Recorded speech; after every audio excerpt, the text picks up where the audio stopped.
Good morning, everyone, and welcome back to the Explicit Measures podcast with Tommy, Seth, and Mike. Happy Tuesday, gentlemen. Wow. There goes my voice. I don't know what that was all about. Happy Tuesday. Well, apparently I forgot to update the title of this video episode on the titles for all the social media things. So thanks, Tommy, for catching that one. I must be a bit tired still. Must have been a long weekend for me. So this should be episode 215, diving into the visual enhancements and updates.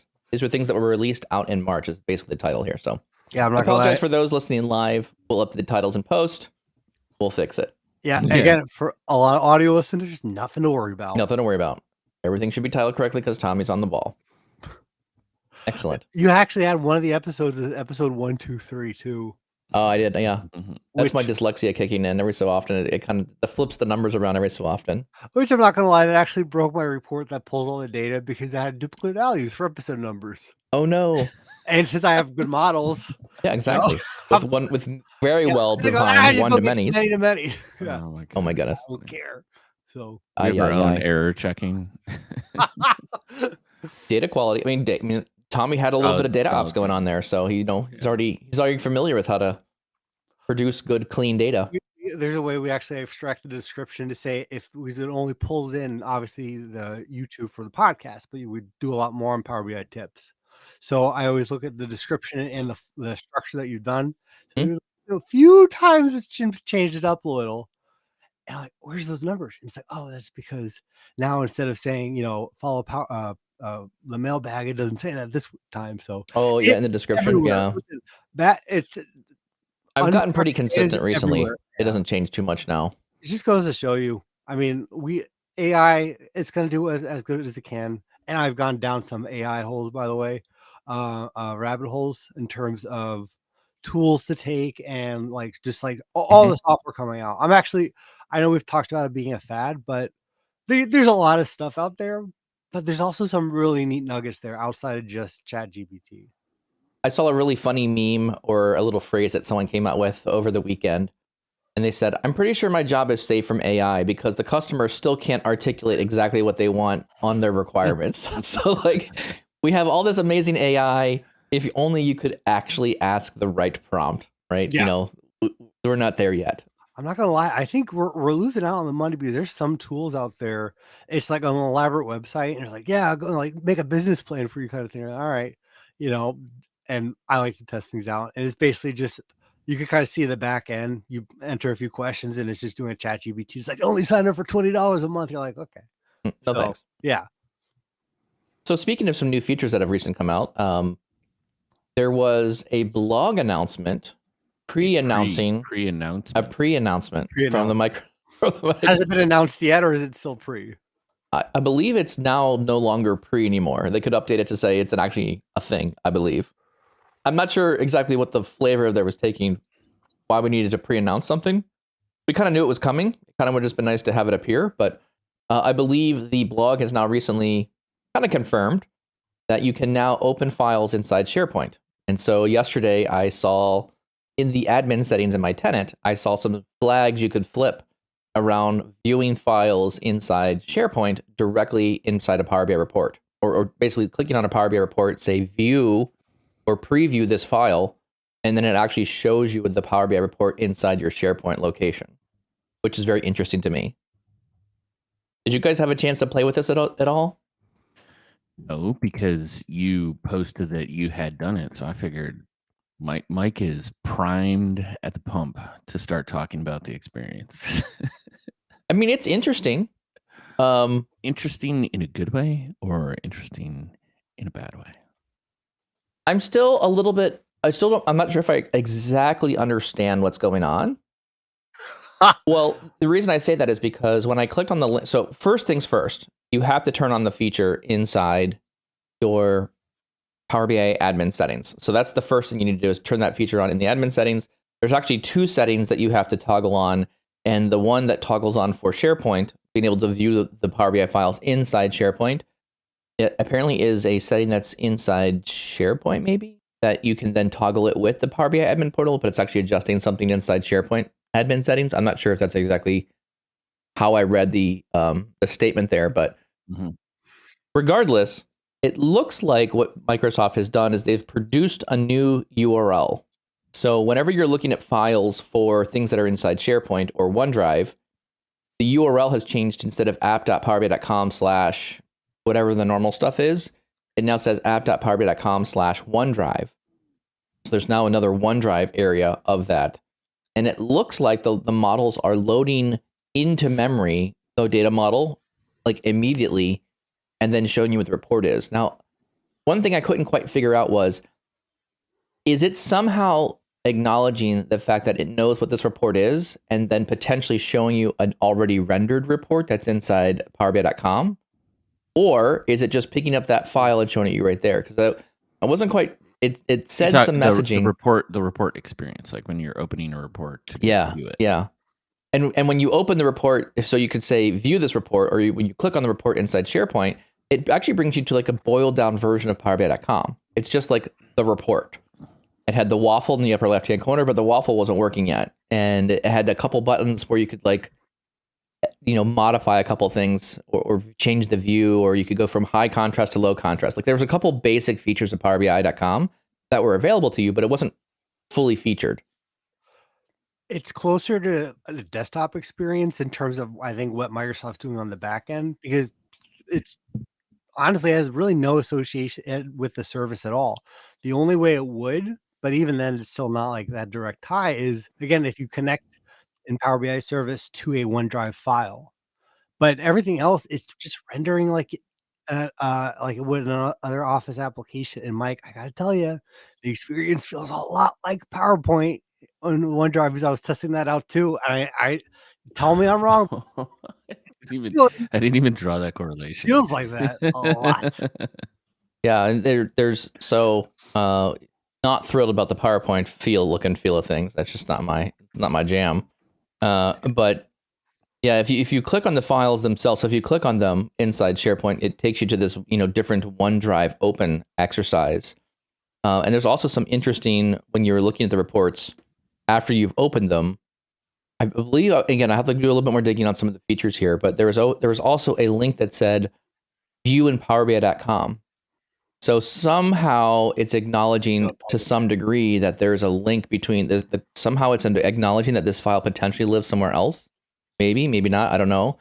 Or maybe I actually had linked that file. I gotta do a couple more use cases here. Like maybe I actually linked the file to SharePoint, and then it knows, oh, by the way, this file is actually linked between the SharePoint drive and the actual service location. So if I edit the file, or maybe it'll take me directly to it. So I got to do a little bit more homework around some of the edge cases here. But in general, it seems quite interesting. It does. It does feel like like really like just that SharePoint feeling, and like it has a drive ID, so it's associating it as nothing more than a file in OneDrive. Yeah, and if you like, it has a menu item. You click on the menu, like it's like the same menu as PowerBI.com, but it's very boiled down. You can like only save as, rename, or download a copy. So like it's literally like PowerBI.com Lite to some degree of all the features that are there. So anyways, I find it interesting. We'll see where this goes, how they enhance this one. I'm not sure if I 100% agree with your comment around it. It feels like PowerPoint yet, Tommy. Not sure if I agree with that yet.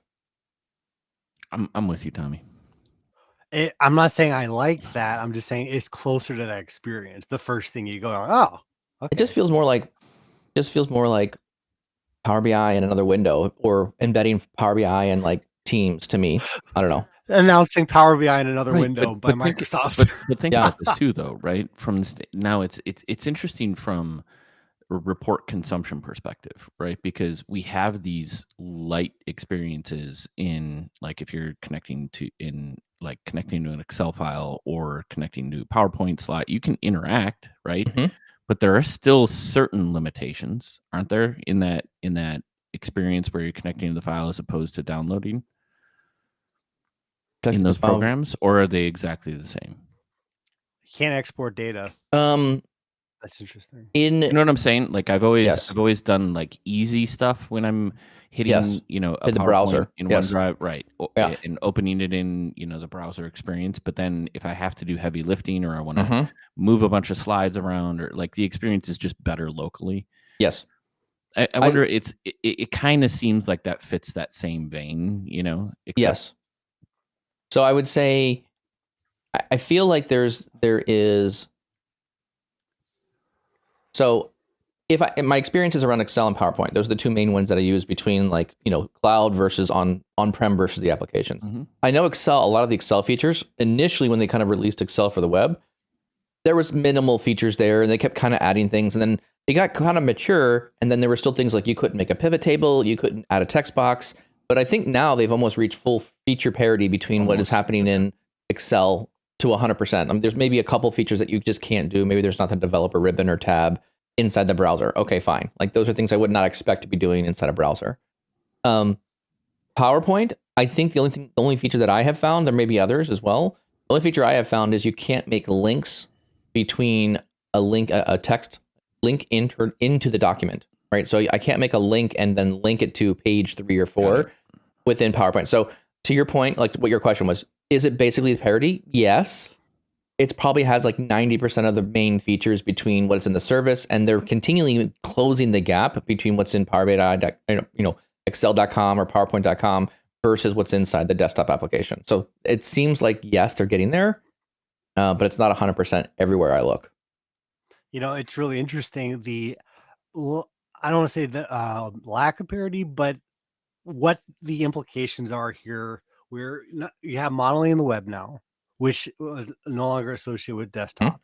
And now you may have these files in OneDrive that are not associated with the web, because I think these features, and this is something you said to me, Mike, in the past. It's not for us. This is a business feature. This is not a. This is a very Yes. just to view things. Like, I'm actually be using it. I have a lot of PBX files I download or test things out. I can get a quick view of it. But I mean, this is not. It's a nice to have. But for us, from the enterprise point of view or from a deployment point of view, there should be no association with this and service, because Yeah, but okay, so I agree with you 100%. Like, I agree with you on one point and I disagree on another. From the standpoint of, you know, it's not for us, meaning, are we going to use it? No. Agree. But when you say like it's not for us from an enterprise perspective, like we've talked about like the usage patterns, like how do we understand what's being used in the ecosystem? Like if this isn't part of any of the service as far as administrating how Power BI gets like pushed out into an organization or how people are using it, then yeah, there is an impact, right? And like, just because this kind of strikes me, I'm going to carry the thought a little further, right? Just because we can do it, should we? Right? Yes, like, we should. How many parts of an organization have we talked about previously that we're super excited about not having anymore? Right? Access, like these silos of data in all these different locations, Excel files, etc.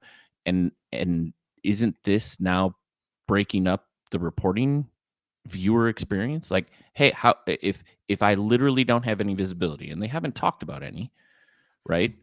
And I don't know how usage patterns are going in the organization, how would I know how like where to invest my time?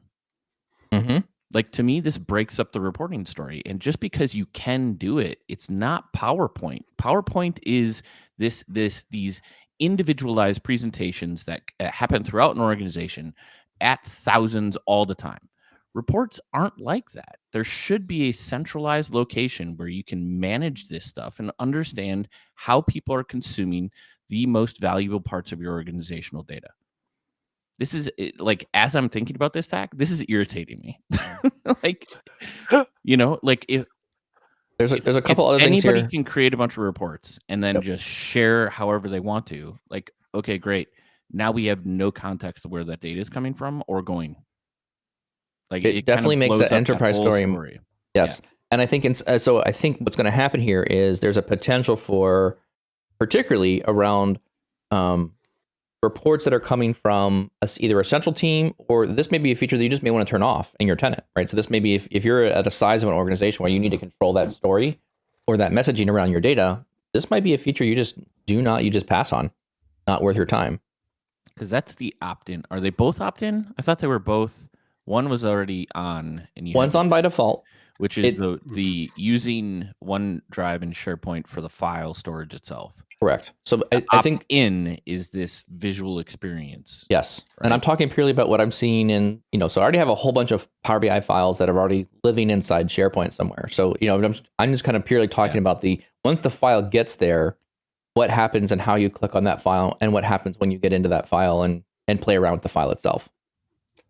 I mean, as long as I think the constraints of the expectations are set, honestly, I see it there. The big benefit is I'm viewing files on desktop. I don't want to open Power BI desktop. I want to quickly view something. I already have things organized where I have my SharePoint lists or my SharePoint groups for different teams. Yep. So fine, great. It's a quick and easy view. I can say, hey, what are you working on? Let me just see the visual point of view. Because 2, you really shouldn't have the business like having access to the PBIX files anyways. Well, right. What I will say though, and some things that are, yes, correct. You shouldn't have access to the actual, or the development team should have access to it, right? This is a development team exercise, right? Here's where the files go. We're going to put them in this SharePoint location. One thing I will say that's very interesting here is you can pull up a report, and once the report is pulled up inside SharePoint, you now get an ellipsis that lets you see the version history. So you can now see when that report was created inside SharePoint. And this is what I've been saying is missing from PowerBI.com for a long time, right? Every time you publish a file, it's got to go somewhere. It's been stored somewhere in PowerBI.com. Why does PowerBI.com not have a version history on a file? That would solve a lot of development teams' efforts just purely by keeping the file saved inside PowerBI.com. So I like that. The one thing that makes me nervous about this is also under the ellipsis, when you look at these files in SharePoint, is an ability to embed. It looks like it's embedding this file from SharePoint in an iframe. So you can take this file and embed it in another portion of SharePoint. Which, to your point, Seth, just a moment ago, around if this is another area for, like, we're just giving more access to business users, making it less friction to open and look at and view reports. This potentially could mean you have a collection of Power BI files that are sitting in the SharePoint that have been published as an iframe into that same SharePoint as a page. So you now have an entire reporting portal that has no bearing or no connection to anything that's related to PowerBI.com, which kind of in some ways defeats the whole purpose of having a PowerBI.com to begin with, because now it just creates problems in my head. But not at all, because again, if you're looking at something in PowerPoint, that's prod basically. If I'm looking at that in OneDrive, right? Because that's what you're going to be using to do your presentation, that same file, that same ID. It's a completely dissociation. So yeah, you could do the embedding, but you're not going to refresh, and they're not going to set up refresh. It's simply just rendering the contents of a file and nothing more. I think to SharePoint's eyes, it's not a report, it's a Microsoft document, and we're just rendering it as is. So I see your naive opinion of this. But I think what's really going to happen inside organizations is we're going to now spend a whole bunch of time of people opening up Power BI files, refreshing them, and then resaving them back to SharePoint in order to get the data refreshed. I didn't say that's not going to happen. I'm just saying. I mean, no, I know so, that. I mean, I've seen very weird patterns when working with companies around this, where people have, well, I have a new month of data and I just keep adding another Power Query as opposed to loading from folders. And I open this file up every month or every day and refresh it and put it back up into this place. Like, okay, I understand what you're doing there, but it feels like we don't understand how PowerBI.com works. And therefore we're making a lot of we're involving a lot of people and putting people in place where there's automation. And to our conversation earlier, Tommy, right? People are dumb. And they will make mistakes, and it will happen. And Michael will put an episode of 123 as opposed to 213, right? It will happen, and then everything will break, right? So anytime data is being entered in by people, you run a higher risk of something going wrong. And to me, this is, yes, I understand why we're doing it. Yes, it's for the business user. I'm all for it. I'm just kind of waiting for some of the blogs or posts that are going to be the darker side of using the PowerBI.com or the embedded files inside SharePoint. And what there's going to be weird use cases. Yeah, We should be the first blog on that. I mean, ChatGPT right now. The persona of who they are going after and the usage, I'm very 100% agree with you. Like, and it's not to say that we don't poo-poo some or not really appreciate some of the features that are out there because we're on the enterprise side of things, for the most part, when we're doing implementation. But this one's still, when you open the can of worms, right?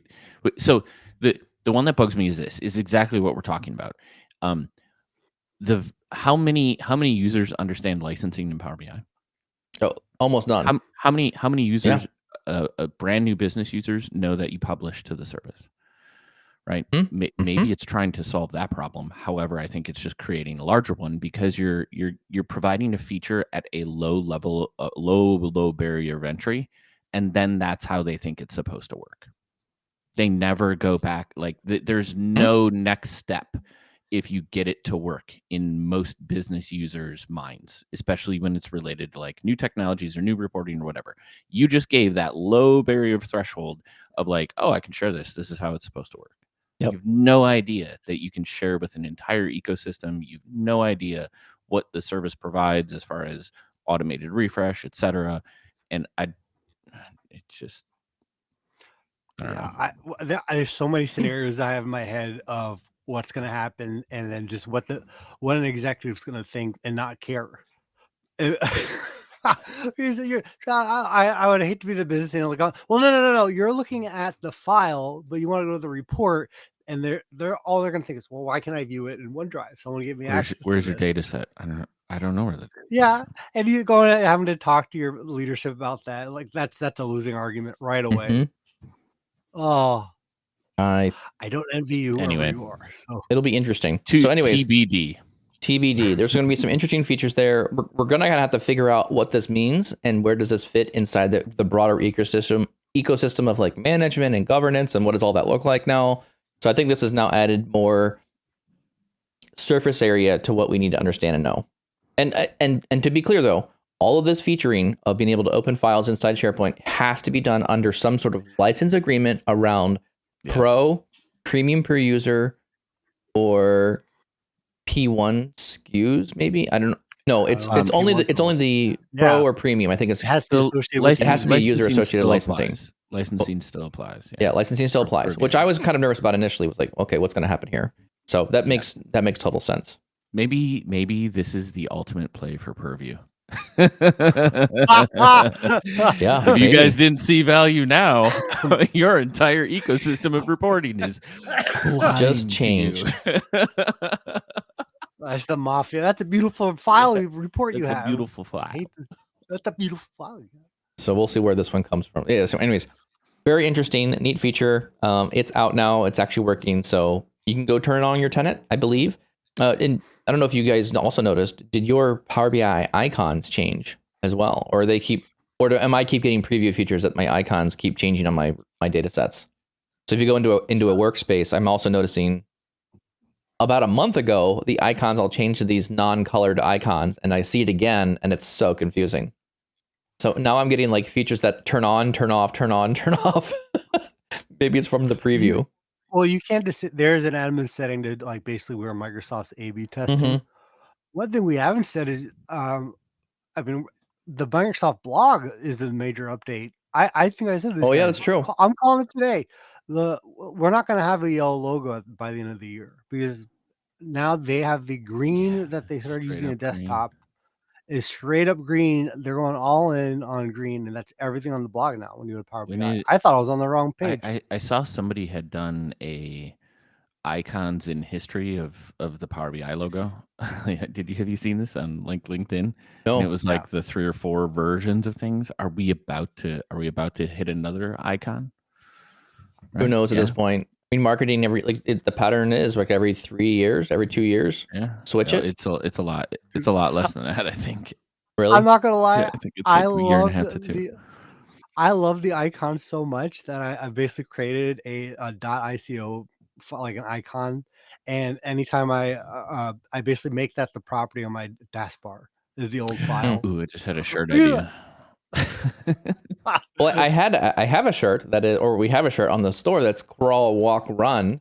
So the crawl was the very first icon. Oh, was The it? You walk, got, yeah. the walk was the second icon that they made, right? And then the run is the current icon. So I'm gonna have to figure out what's beyond run. AI, hover, Trip. drive, crawl, walk, run, drive. I don't know. Fly, maybe, there's going to be maybe some more things here. So we might have to continue to update these shirts with the appropriate logoing. Excellent. Any other kind of thoughts on the OneDrive stuff? Tommy, you were finding, you said you wanted to talk a little bit about, you have found a better way to take notes or capture ideas here recently. Yeah.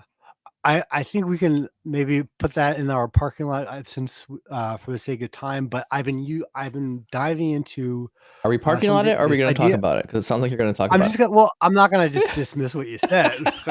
I'll just do a preview. Okay, a preview. But start looking into something called the second brain concept. It's basically saving all of the content that you're looking at, whether it's your action items or articles you saved, and just a better way to do that. And then there's just some really neat things to do with AI. So to be continued, but are previewed. I find that is, to your point there, Tommy, though, I find there's so many things across the internet that I lose track of where everything was. And I can read part of an article and be like, oh, I may need that later. And I start hoarding and pack ratting the information. And that's kind of the reason why we started jam.PowerBI.tips, which is our community site around this kind of information. And if you go to jam.PowerBI.tips, there's actually a page there that Tommy and I maintain. It is a collection of all the articles that we find that are interesting. It's called bookmarks. And so if you go to this bookmarks page, there's a ton, I think over 8,000 is right now. 8,800. Over 8, what was that? 8,800. 8,800. So there's over 8,800 different bookmarks of interesting things that Tommy and myself or Seth have found across the internet. As we find articles that are interesting, you can then look at all the different articles and you can observe and look at the different features of those collections of bookmarks and items. So Tommy put some items out there. I put some items out there. If we find something interesting about visualizations, we'll tag it and we'll add it into the list. So basically it allows you to, kind of peer into a groomed or a home-groomed list of news about Power BI. So that's kind of just a really fun little opportunity as well. If you want to go look at what we think or we find is fun and interesting, there's a bunch of articles there. Anyways, that being said, let's go on to our main topic for today. So the main topic for today is really around, diving into these new visual enhancements that have been coming out. So this is a kind of a pullback to a blog that was done out in March 2023, where Microsoft had announced a number of visual container improvements. Tom, you want to kind of walk us through what were some of the major updates that you saw come out in this? Yeah, these are really cool. So in March of 2023, basically PowerBI announced 3 significant updates to visuals, and specifically with titles and things that have been really requested. So the first is basically the ability to add a subtitle.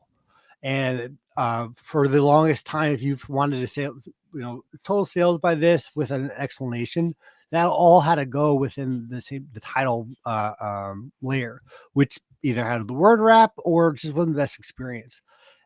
So it's basically just the ability to reformat and put slightly underneath the title, just a simple subtitle. The second one is a divider, which has also been, I know, a huge request by the community. And it's a very simple part of kind of visual design where with either my title and my subtitle, I can have a line formatted as ever I want in terms of separating that between the data and the ink, so to speak. Those two by themselves are, I think, one of those, like, how it's not been here. It's only been 8 years. And the last one is actually, I think the most underrated is the padding. I don't think a lot of people are going to see the benefits if you're just kind of starting out, if you're not really dived into data viz theory, but it's basically that ability to add negative space really really can make an impact. And I can do the padding and features both from the title point of view, per visual.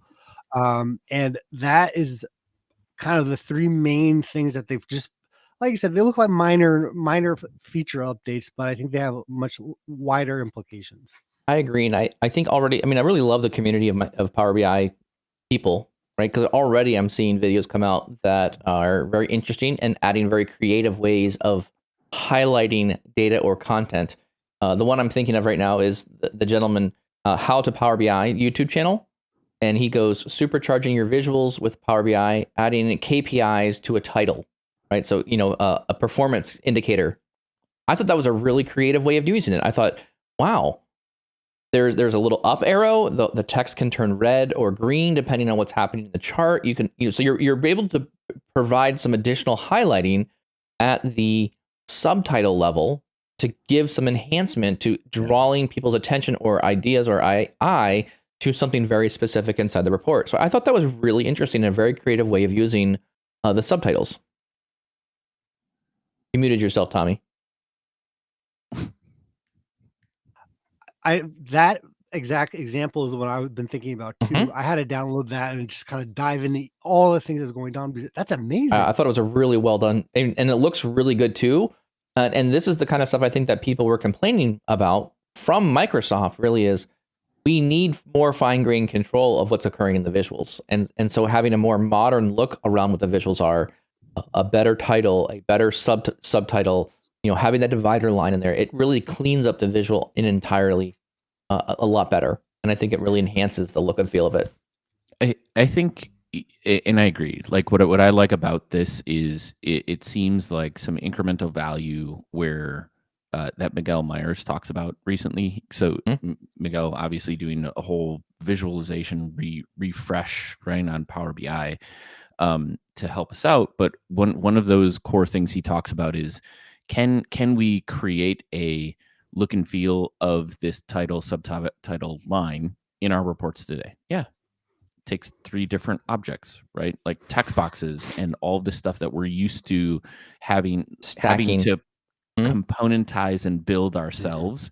Yes. And now it's wrapped up in the visual, right? Yeah. And he talks about like how one of their efforts, recently I was watching him on Reed's show where he was talking about consolidating all of the things that he's done, right? Like, and we've talked ad nauseum about like some of the stuff Miguel would build is like he would have 10, 15, 20 different objects for a visual, right?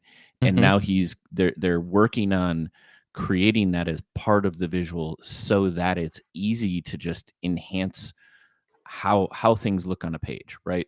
And one of the great things with starting with titles and subtitles, I think, is the importance of these. Obviously, it's a easy named topic. I don't know, generic topic. But if you think about when you look at a report page, a lot of the complexity in the data itself, it confuses users. Like unless you're familiar with a report or what it's talking about, you don't have the context. And titles and subtitles, right, allow our brains to like quickly organize the information. And then now that we have the subtitle there as well, it provides context to the visual, right? So just having this as part of the visual is, I think, makes implementation a lot easier. But did you lose me? No, we're still there. You're still there. Okay, my whole screen, everything just went black. I was like, whoa. Oh no. No, you're still there. We can still see you.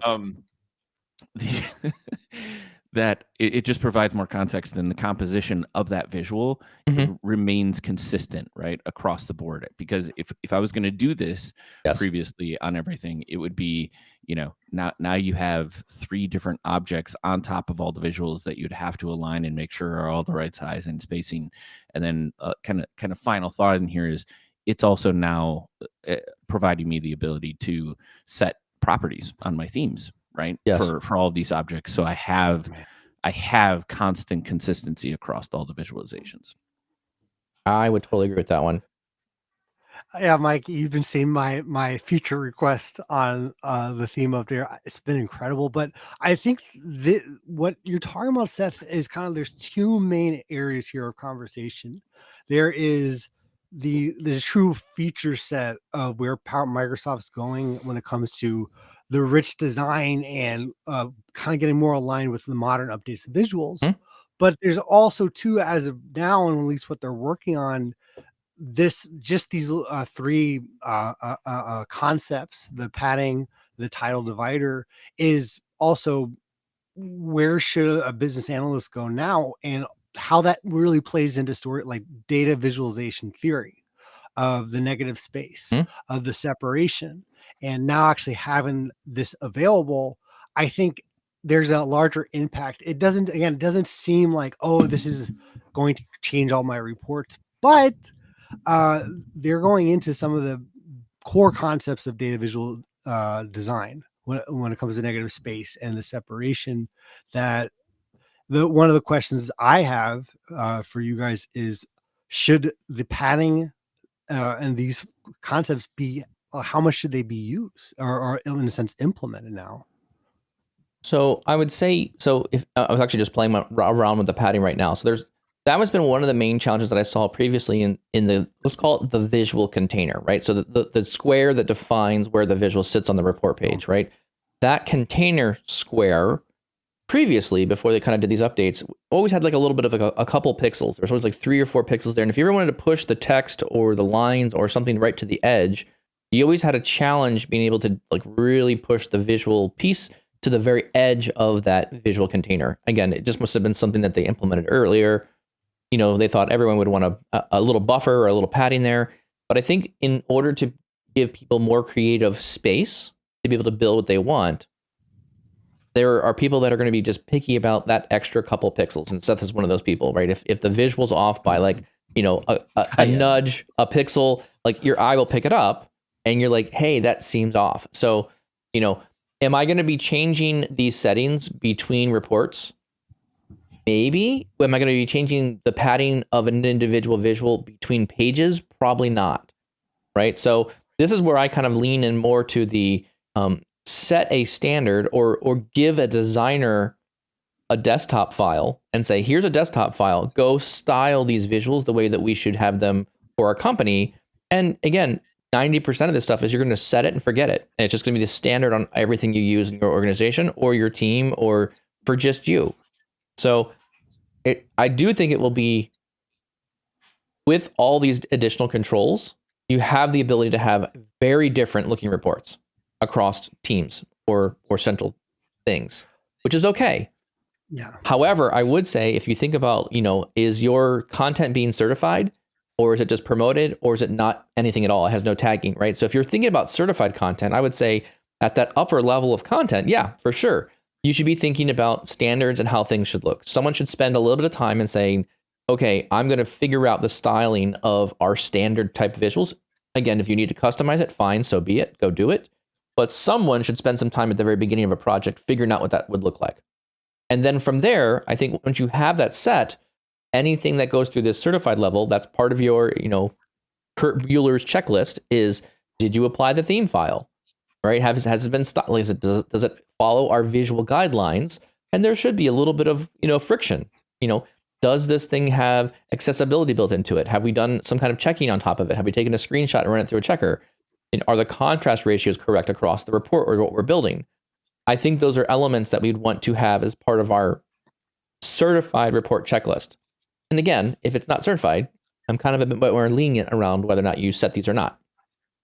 So one thing I really want to say from the padding point of view, and this is something that I actually worked with Chuck Sterling on one of our academies we did on the use of negative space, which we've never really had that ability in Power BI before. I was actually looking at that how to Power BI report and just like, I need to know how we did it. And I made a copy and tried to rebuild it. But the difference between having no padding, because all his visuals have padding, and one looks in a sense professional, and then where you have the title right up to the edge of the box, it doesn't look great. And I don't want to say it's like hard for the user, but it's such a change to have that ability to have that padding, where I think that to me is something that I would be implementing in system wide, saying, hey, we're updating the theme file with this padding update. It makes such a big change. But to your point, we have more and more intricacies when it comes to slight tweaks that we're doing to the theme. Yes. Because yes, I can talk all about the padding and the title, which I really love these features. But what's happening now is there's so many little tweaks that a team, or I mean, just myself, has to worry about in terms of like, oh, let me test this out, or there's a new update. Trying to update multiple reports. I mean, can you imagine trying to go to each file? Because the only way to update a theme right now, open up desktop. Can't do it in OneDrive. So I think there's kind of 2 points there. Well, I mean, there's also it's an evolution though, right? yeah. Like you're always going to have, like, Power BI inherently adds in the iteration of better features over time. So it's a good point. Like, do you go back and retrofit some of your older reports or give them a facelift? Yeah, you do, right? I mean, do you do everything? Probably not. That's why the certified, I think, is like a good way to delineate that, right? Where do you want to spend your effort? Spend it on the stuff that means something, that you're actually spending time to certify. Yeah, to address like your your basic level versus advanced, right? Question. I think where this lands in my head is, do you have to be an advanced user or know every property if you're using Photoshop or Illustrator? And I would say no, like the very basics. If I've used these tools in the past, it's like, okay, I know I can modify an image. I uploaded, and then I go searching, and I'm like, okay, I know I can do this property type of thing. But I never scratched the surface on just how capable things are or how I could modify or manipulate a visualization. So I think from a visualization standpoint around all of these properties that are being included now in the visual, these are part of like a, hey, here are the properties, but check the properties of visualizations and understand that you can stylize things in different ways and present them in different ways, and this is how you would go find those on a particular visualization. I think that's where you land with like the basics, because you can't teach everything. You're not going to have 500 different ways of creating, tables, and okay, if we're doing titles and subtitles, let's see how this looks on every single visualization, and I will show you, and then we can talk about the like how we change them dynamically and do all this. I don't think we invest that much time into things. I think what it does do is lower the bar for more users to get better looking reports, because you're not forcing people to think outside the box of the confines of what's in Power BI in terms of the framework, right? Like we were talking earlier, is the end user gonna go, oh, I can create a title, subtitle, and a bar by creating 3 different objects, and this is gonna be no, right? Like if it's not out of the box, they're just gonna be like, it doesn't do it. So I think it does raise that I've heard that comment before. Elevate people a little bit in terms of like being able to create better reports, which is fantastic. But it also does the exact same for advanced users, in that you're providing in-box capabilities or in-visual capabilities that we can now leverage to do even better in different things, instead of wasting our time building out like 3 objects for every one. So I think that's where I see it as far as like a basic advanced. And ultimately, it's just every time Microsoft is adding more and more visual layers or abilities for us, what's happening is they're just including, like, it's just the library of tools, right? The more we can do with a visual, the more automated we can make things, the better looking, the more, like all of those have a net effect, I think, of creating what people really want or criticize Power BI about, which, is like, oh, it doesn't do something that other tools do, right? And you need that level of advanced visualization or functionality to be able to create compositions and reports that like really wow people. One of the things that I have seen, and I'd be interested, pontificating a little bit, but I think where Microsoft tends to lead is, I'm not going to force you to look like something. I'm going to give you options to look however you want. And I think Correct. other tools forced you into certain look and feel. And that's what I like so far, is these are options, which means you have a larger swath of being able to be creative and show things differently, as opposed to 90% of all the reports looking the same.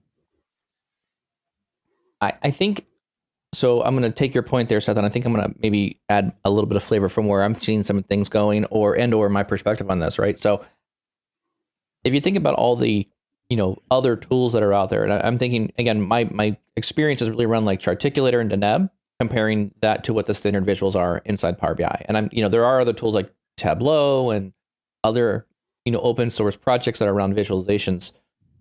I don't spend as much time on them, so I can't speak to them as much. But I feel like Microsoft is providing a UI, a user interface around the format pane that is tweaking or setting various options around this declarative visual language. And that's what Deneb kind of uses. It's this idea of, you have data and we have ways of describing how to render that data into a visual. And I feel like Microsoft is always going to be stuck in this area of, hey, we're going to build a visual, and anytime you want to change a property on that visual, we have to be able to give you a UI, a framework in a format pane that lets you adjust that. And I feel like at some level, this is always going to be a limiting factor, because every feature you want to add to a visual, transparency on a bar, new headers, new titles, a divider line, like all these things that are graphically showing you on the visual, like what you want to do. What if I wanted to, again, this is just really weird, but like, what if I wanted to, for whatever reason, wanted to take the title of the visual and put it on the bottom? What if I wanted the title at the bottom of the page and put the divider, instead of at the bottom of the text, at the top of it? Like, so you'd have to then ask or request Microsoft to provide that feature. Then they would have to go code it into the visual and then give you the properties or the settings that enables you to do that. And this is where I feel like a lot more of these features would be faster to implement with using another language like Deneb as a base functional language, or even Microsoft allowing them to say, look, Microsoft, design a declarative language that describes the visual, and let's start from there, and then give me the UI or the interface that lets me change all the features. Because now you can have, a much richer experience around building those, to your point, Seth, a highly customized area.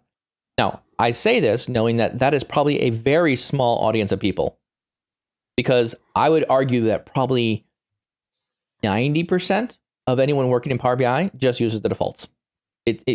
No one changes the size of the page. The page is always 16 by 9, 720 by 1080. That's it. No one changes the size of their page. And no one's changing a lot of those stylized features inside the visual. So this is where I think, if 90% of what I use, or 90% of my users in Power BI use only the default features and do not stylize anything or tweak the visuals at all, then how much more important is it for me to, at a corporate level, push down a theme file to all my desktop users? Because they'll just use whatever's there. Like, this is a feature that is just not enabled today. I can't push a theme file to my entire company. But imagine if you could do something like that, where every desktop application was able to get updates or get pulls. Like, that was just part of the build of these initial files. So I think if you really wanted to have a company-wide style, Tommy, to what you were saying earlier, I don't think you're going to get that, because people are just not as comfortable starting from a template or a standard file at this point. But here's the issue with that. And as much as the idea I agree with, if you've ever tried to apply a major update to a theme, to an old or existing report, a good example is I was actually trying to apply that padding to some other reports I was doing for clients. And not just the colors change, like if I'm changing from one color palette to the next, it doesn't work as straightforward, because of, again, we're not just dealing with a title header, and your bullet points like a master theme in PowerPoint. It doesn't work like that. Where any even small change to a theme file should be part of your ideas. It should be. Right? It doesn't work like PowerPoint, and they'll boom, top of the list. No, but exactly. How do I downvote an idea? That's a downvote idea. I can change. Even changing a theme in PowerPoint can be frustrating. So if you change certain features like the padding, right, and you have small visuals because you were playing in that, in a sense, that sandbox, I mean, it can really disrupt the design and the look and feel. So I actually would disagree where there should be some method, but honestly, I report designs are again just based on the model and it's based on the data within it. You can't apply padding that looks really great, that's your major, like the one visual on a page, to every visual in a report. Then it's not going to look, it's going to really make it look worse. You can't do subtitles as your default for your theme. All those things can make a major break in terms of it looks nice. It looks nice. Now it looks terrible. Well,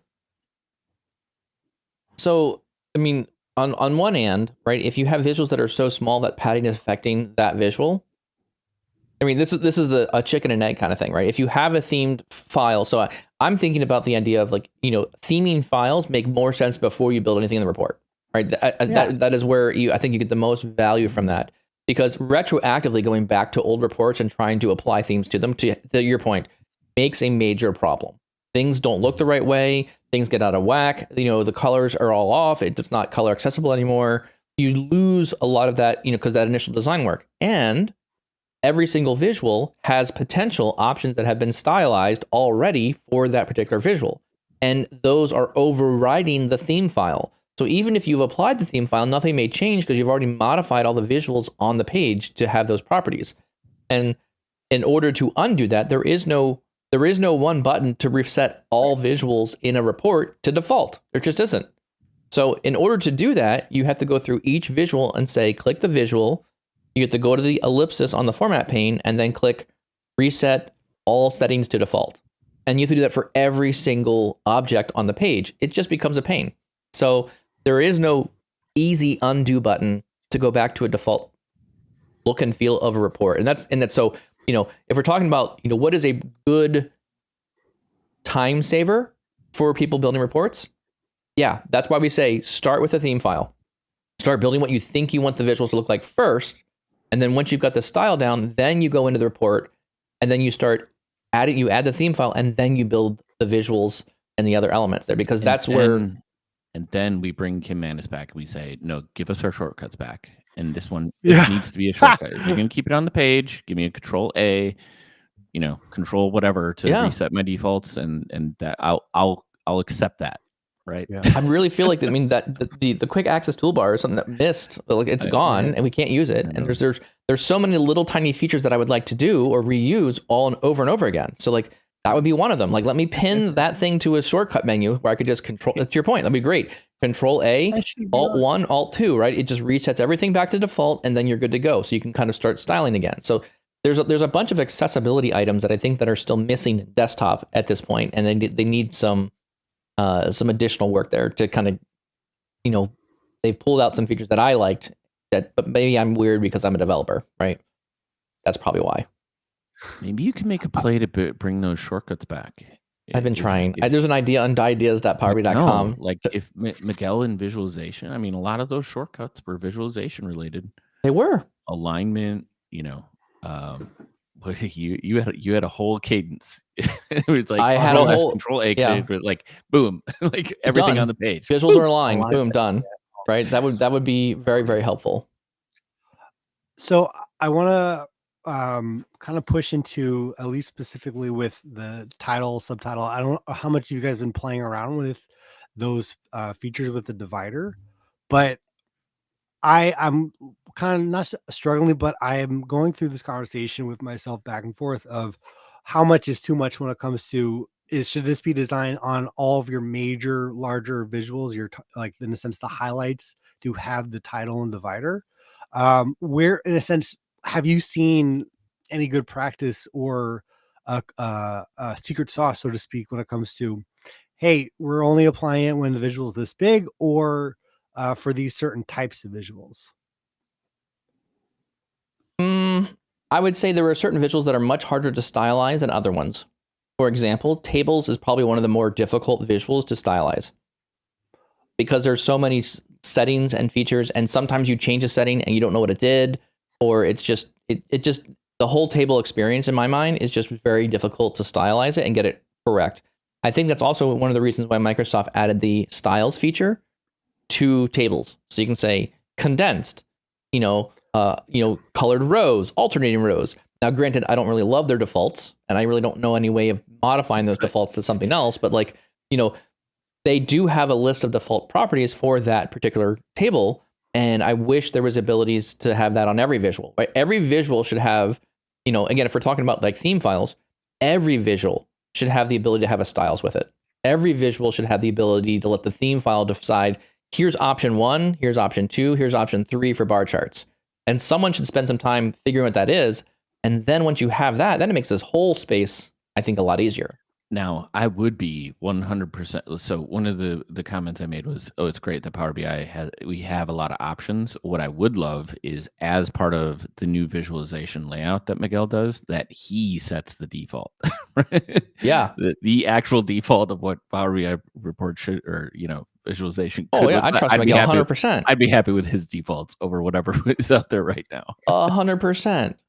And you've also, I don't know if you guys saw it, but Miguel sent out a survey, I guess. There was a survey that was sent out from Miguel around all the different, here's some basic defaults, and what do you like? Was this recent? Yeah, this was recent.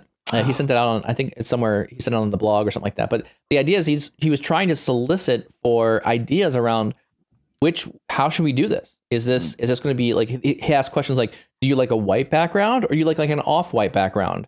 Do you like visuals with a border? Do you like them without a border? Do you like the border to be very dark, or the border to be very light? Right. And so one of my favorite design patterns right now that feels very modern, in my opinion, is it's like a grayish kind of background with white visuals, and then maybe or maybe not having like a little border around them, but it's very faint. It's very light. And so it's We've much been more using that for quite a while. Exactly. Well, it's very clean, right? It's very different from what you see today in desktop, where it's just everything's all white. And so he's doing a really good job of like engaging the community, picking out features, and I think the community aligns again with Miguel's style. He's got it dialed in. Like he's got it dialed. Yep. So, what would I was trying to think of a question here around this question for ChatGPT. And I'm struggling to figure out what the right appropriate question for ChatGPT would be for today. You guys have any suggestions? How much should Power BI designers focus on titles and subtitles? Or see, hence my problem here. This is like we might just skip ChatGPT in this one, because again, ChatGPT also isn't acknowledging new features. So in the last 2 years, it doesn't have any data. Maybe I should Bing it. Maybe we should put it in the Bing chat instead. See if I have that somewhere in here. How about the use of negative space in visuals? Should that be applied universally? I'm gonna see if we've asked that before. Have we? I think so. I'm gonna see if what is the best way to use Power BI theme files in a Power BI report, and I'm asking this one to Bing, because apparently Bing has a bit more access to the internet of knowledge. So we'll see what it says. So it's now searching for information. Oh, look, top references, PowerBI.tips. No, just kidding. That would be pretty funny, actually, if it returned with that. So it basically gives you instructions. Here's how to use a theme file in a Power BI report, and gives you the instructions. Go here, do this, add the theme file. Okay. And it also talks about using a theme gallery. So you can go find a theme gallery to view reports and go upload or download your JSON theme files from there, and upload them into desktop. So not super helpful from very tactical, very tactical kind from of fizzles out. Yeah, it kind of fizzles out. Maybe I need to change the Bing to be more creative in their solutions. So basically, ChatGPT or Bing Chat gave you a how-to example on how to do these things. So we'll skip over the ChatGPT. ChatGPT, you did okay today. Not super great as far as giving me recommendations on how to use a theme file effectively. Maybe that would be a better question. Anyways, with that, thank you very much for listening to the podcast. We've burned through a perfectly good hour just hanging out, talking about different features, new things, stylizing options. We want to encourage your teams to think through those areas. I would say, figure out what works best for your organization. Some organizations will spend a lot of time on this, some may not. But I think really your report audience will matter depending on whether or not you use these new features or not. Our only ask of you watching the podcast is we really appreciate your listenership. It's a free podcast. We don't really do anything to make money on this thing. It's just fun for us. So our request is, if you wouldn't mind, if you like what you heard, if there's some interesting ideas or thoughts around this, please share with somebody else so they can also enjoy in the chaos and insanity that is the podcast. Tommy, where else can you find the podcast? You can find the podcast anywhere they're available, Apple and Spotify. Feel free to subscribe, leave a rating. It really helps us out. We have a mailbag at PowerBI.tips, the podcast. So great place if you want to suggest a topic or something that you've been dealing with, and maybe we'll discuss it. And finally, join us live every Tuesday and Thursday, 7:30 a.m. Central on all Power BI Tips social media channels. Awesome. Thank you all very much, and we'll catch you next time.